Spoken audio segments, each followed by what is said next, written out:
Ibu Bapa yang diberkati Tuhan, kita bersyukur di pagi hari ini kembali kita boleh berada di dalam rumah Tuhan, mensyukuri segala kebaikan Tuhan. Dan pada hari ini kita sama-sama sudah boleh mendengarkan kebenaran firman Tuhan yang terambil dari dalam kitab 2 Korintus pada pasalnya yang keempat, pada ayatnya yang pertama hingga pada ayatnya yang ke-15. Dan melalui firman Tuhan pada hari ini, saudara, kita akan merenungkan dengan sebuah tema, harta rohani. Saudara-saudara yang diberkati Tuhan, dalam perjalanan kehidupan kita, siapapun dia, memiliki harta benda atau kekayaan yang melimpah merupakan dambaan semua orang. Manusia berjuang, manusia berusaha, manusia berkorban waktu, tenaga, pikiran untuk mendapatkan harta kekayaan. Dengan harta yang melimpah, maka apapun keinginan hati sangat mudah untuk terwujud. Barang mewah, barang yang branded, gaya hidup yang penuh dengan kelebihan, status sosial, sanjungan dari sesama adalah daya tarik yang sangat memikat. Namun suatu realita hidup adalah bahwa tidak semua manusia dapat memiliki kekayaan yang melimpah. Karena masih ada begitu banyak orang yang tidak beruntung memperoleh kekayaan melainkan hidup dalam kesederhanaan, bahkan hidup dalam kemiskinan. Nah, saudara-saudara, dalam dunia yang kompetitif ini, manusia terus bersaing, manusia terus berlomba untuk memenuhi kebutuhan dan keinginan dengan mencari harta dunia. Dan kenyataannya ada yang berhasil, tapi juga ada yang tidak, sedikit juga gagal. Pertanyaan kepada kita semua, mungkinkah seseorang yang kaya dapat melihat Tuhan? Atau mungkinkah seorang yang miskin dapat melayani Tuhan? Pertanyaan rohaninya adalah, bukankah dengan berlimpahnya harta akan makin membuat program pelayanan menjadi efektif, dapat berjalan dengan baik? Sebaliknya, jika kurang atau tidak ada harta, bukankah akan mengakibatkan program pelayanan tidak dapat berjalan? Nah, saudara, dalam bacaan kita saat ini, Paulus memberikan gambaran tentang harta yang ada pada mereka, yang dianugerahkan Allah, yang membuat mereka dapat melayani Tuhan. Iman, ketaatan, kesetiaan adalah harta rohani yang membawa orang lain menerima kasih karunia Allah. Entah kaya atau miskin, harta rohani adalah yang paling utama yang harus memiliki anak-anak untuk melayani Tuhan. Nah, saudara, Paulus dengan keinginannya, dengan semangatnya, dengan kesetiaannya melayani untuk suatu harta yang telah diberikan kepadanya dan rasul-rasul lain yang disebut harta rohani. Saudara, harta rohani ini membuat mereka dapat menghadapi tantangan. Mereka mampu menghadapi guru-guru palsu dan kehidupan di Korintus yang sangat duniawi. Kelompok Gnostik yang mengutamakan pengetahuan dan tantangan dari dalam, yaitu dari kelompok Kristen yang tidak mau diatur oleh gereja. Bahkan tantangan yang berasal dari dalam diri mereka sendiri, yaitu kehabisan akal. Nah, saudara-saudara, tantangan ini jelas membuat mereka menderita, yang sewajarnya membuat mereka menjadi lemah, bahkan berhenti memberitakan Injil. Tapi justru membuat mereka semakin kuat dalam memberitakan bahwa Yesus adalah Tuhan. Saudara-saudara, harta rohani yang penuh kemuliaan tersimpan di dalam diri mereka. Tetap mulia sekalipun tubuh mereka seperti bejana tanah liat yang mudah hancur, mudah ditindas, habis akal. Mereka dianiaya, mereka dihempaskan. Tapi mereka tetap bertahan dan kuat menghadapi segala tantangan dan pergumulan dalam pelayanan mereka. Saudara-saudara yang diberkati Tuhan, dalam menanggung segala macam penderitaan, mereka memiliki kekuatan yang berlimpah-limpah yang tidak berasal dari dalam diri mereka, melainkan mereka menyadari kekuatan yang mereka miliki berasal dari Allah. Mereka tidak putus asa, mereka tidak tawar hati, mereka tetap bersuka cita karena mereka mengimani harta rohani yang mereka miliki itulah di dalam ketaatan mereka, dalam kesetiaan mereka, dalam penyerahan diri mereka secara total kepada Tuhan, membuat mereka kuat menghadapi segala tantangan dan ancaman yang datang dalam kehidupan. Artinya, mereka tetap konsisten memberitakan Injil, sekalipun situasi dan kondisi sangat tidak memungkinkan, baik dari luar, gnostik, guru-guru palsu, dari dalam golongan orang Kristen sendiri, bahkan dari dalam diri mereka habis akal, karena begitu banyak tantangan dan penderitaan yang mereka alami. Saudara-saudara, pertanyaannya, mengapa Paulus mau menderita dalam memberitakan Injil? Jawabannya adalah karena dia mengasihi Tuhan lebih dari segala. Dan dia mau menderita dan agar jemaat di Korintus mengenal dan mengasihi Tuhan dan melakukan apa yang Tuhan kehendaki, sehingga kekekalan hidup di dunia yang mereka lakukan membuat mereka kekekalan itu dapat mereka nikmati nantinya ketika mereka dipanggil.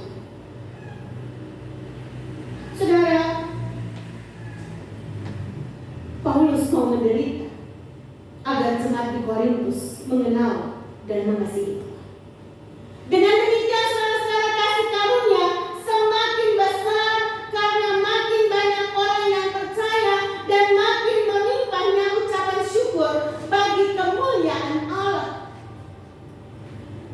Paulus memiliki keyakinan yang kuat bahwa Allah akan membuat terangnya bercahaya di dalam hati mereka, dan semua orang yang melayani, yang mereka layani, memiliki kekuatan dalam menghadapi segala tantangan.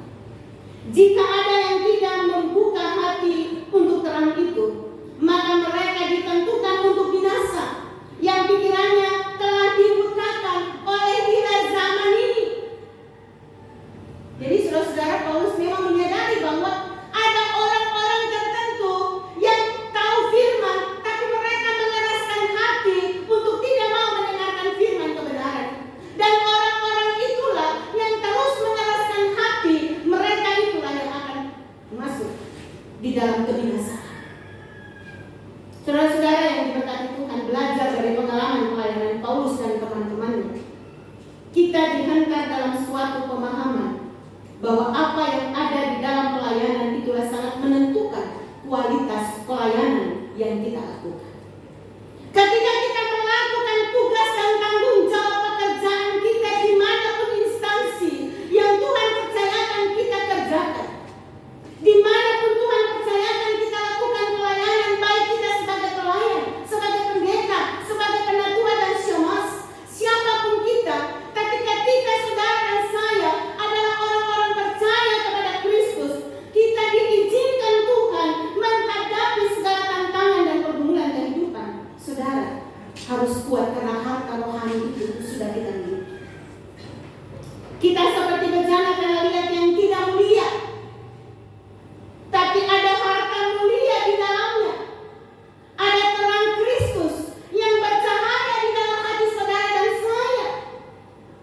Jadi jika orientasi pelayanan kita untuk kenyamanan, untuk keamanan diri sendiri, maka kita akan mudah dihancurkan oleh pergumulan yang menekan dan cobaan yang sangat mengikat.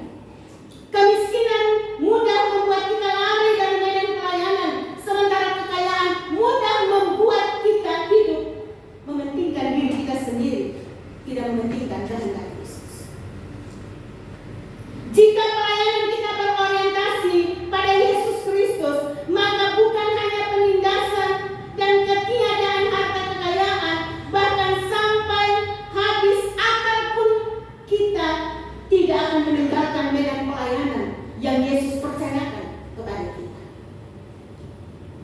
Saudara-saudara, membicarakan tentang kemurahan hati Allah yang memberikan manusia kehidupan yang tidak sekedar hidup, tetapi hidup yang benar-benar bermakna untuk menjadi alat Tuhan.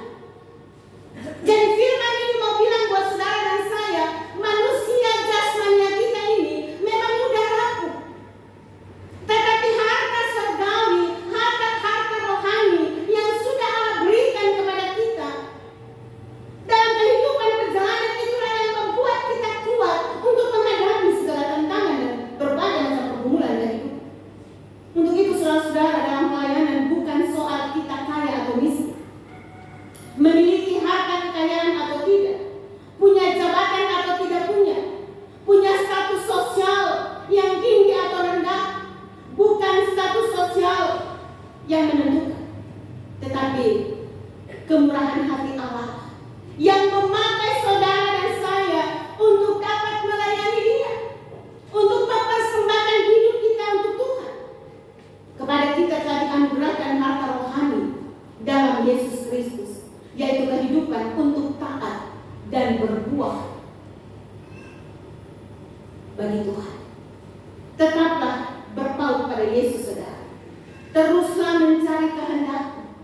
Tetaplah beriman di tengah kehidupan yang diliputi dengan ketidakpastian.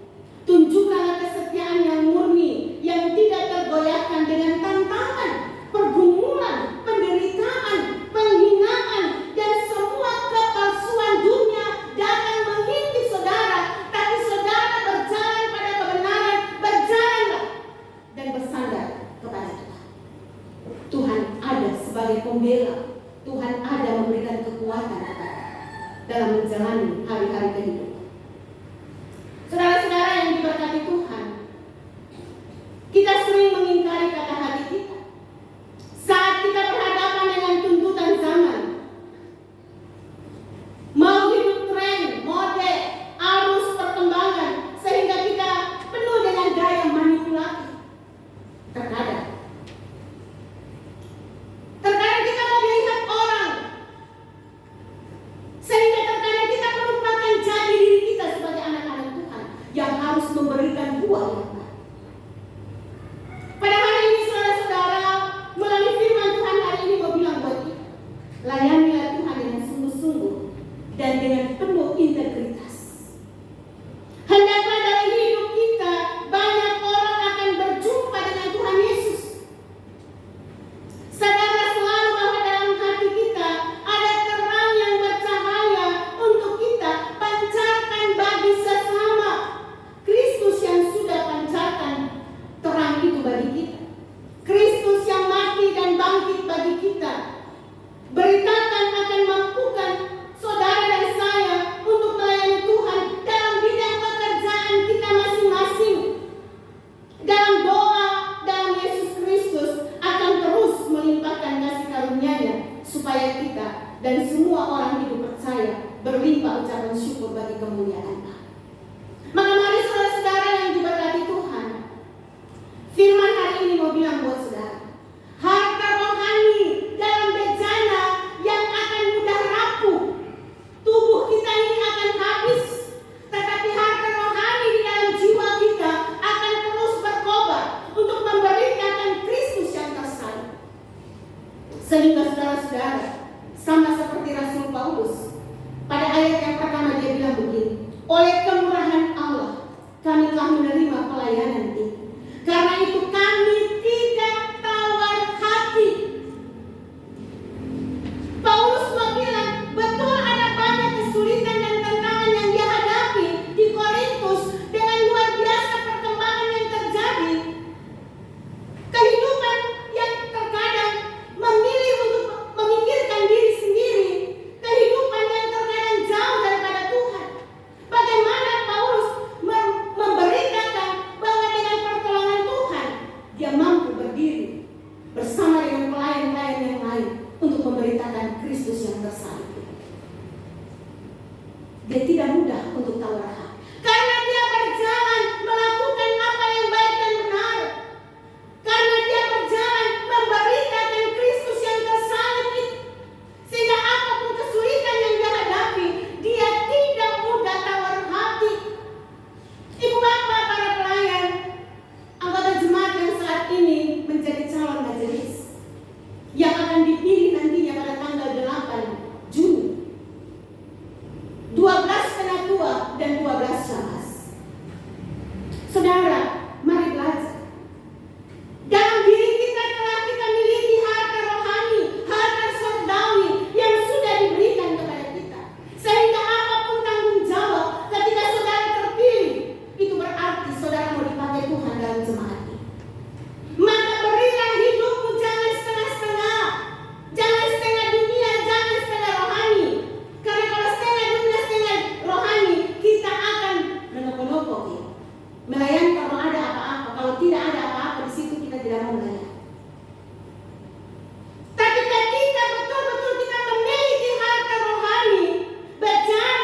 mengangkat tugas pelayanan yang Tuhan percayakan buat saudara dan saya. Untuk itu mari ibu bapak saudara-saudara, jalanilah perjalanan seluruh kehidupan yang Tuhan percayakan kepada kita. Gumulilah hidupmu. Ketika Tuhan memakai saudara, maka tidak ada yang mustahil bagi kita. Saudara akan terpilih untuk melaksanakan pelayanan di tanah ini. Dan perlengkapi dirimu sehingga engkau tidak mudah tawar hati ketika engkau menghadapi berbagai macam masalah, tantangan, kesulitan, bahkan cemooh dalam perjalanan pelayanan. Karena itu akan terjadi. Terkadang kita membuat sesuatu yang baik, terkadang kita begitu banyak tantangan yang kita hadapi. Kadang kita sudah melakukan pelayanan yang baik, kok masih dibilang tidak baik. Tapi kita harus belajar menerima dengan sukacita untuk belajar memperbaiki, sehingga kita semakin melakukan yang terbaik untuk menyenangkan hati Tuhan. Kalau kita mau menyenangkan manusia, saudara, tidak akan pernah bisa. Tapi kita melakukan yang terbaik, menyenangkan hati Tuhan. Sekalipun manusia kote-kote di belakang tentang saudara dan saya, tapi ketika kita bekerja untuk melayani Tuhan, Tuhan akan tunjukkan jalan itu yang terbaik buat saudara dan saya. Untuk itu, siapkanlah hati, jalanilah hidup di tempat di mana saudara dan saya kita bekerja, baik sebagai masyarakat, anggota jemaat biasa, bahkan kita sebagai pejabat-pejabat gereja, bahkan yang akan terpilih menjadi pejabat gereja. Siapkan hati, bencana rohani untuk kuat menghadapi tantangan, sehingga engkau akan bersukacita, engkau akan bersyukur bahwa engkau kuat melewati segala kesulitan, segala tantangan, karena harta rohani itu saudara dan saya kita miliki, sehingga kita kuat menjalani kehidupan di dalam dunia. Biar firman ini menguatkan iman saudara dan saya, untuk kita tetap tegar dan kuat menjalani perjalanan kehidupan yang Tuhan Allah percayakan untuk kita jalani, sehingga kita boleh meraih kemenangan demi kemenangan, karena Kristus ada bersama dengan saudara dan saya. Amin. Mari kita bersyukur. Kami bersyukur atas tuntunan dan pertolongan Tuhan, sehingga kami sudah boleh belajar firman hari ini. Roh Kudus mampukan kami untuk melakukan apa yang menjadi kehendak Tuhan. Harta rohani yang sudah Tuhan Allah berikan dapat kami lakukan dalam seluruh perjalanan kehidupan kami. Dalam nama Yesus kami sambut firman saat ini. Amin.